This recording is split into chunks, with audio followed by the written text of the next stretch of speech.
खेला हुआ मैदान पर सभी दर्शकों को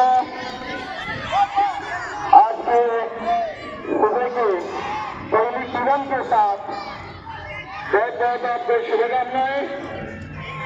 जिला सप्ताह के अंतर्गत यहाँ पर क्रिकेट का मैच चलता हुआ एक बहुत ही अच्छे शॉट, लेकिन उससे भी बेहतरीन कैच यहाँ पर पकड़कर बनाया बल्लेबाज को आउट करने में कामयाब। और यहाँ पर पहले रन पर पहला विकेट गिरता हुआ यहाँ पर एक झटका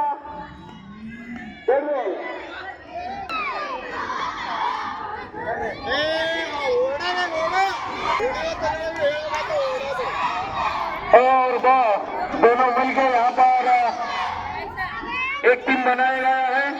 उनके सामने बापू से कोच कृपया आपण बाहेर असे अलाउड नाही आत जायला कोच होताना। ये दूसरा विकेट का पतन यहाँ पर होता हुआ पहला रन के ऊपर और हमारे जाने माने बल्लेबाज सनोज अंगरे आप क्रीज पर आगे जाके उछाल कर खेलने का प्रयास, लेकिन बैट और बॉल का कोई कनेक्शन नहीं और गेंद विकेट कीपर के दस्तानों में।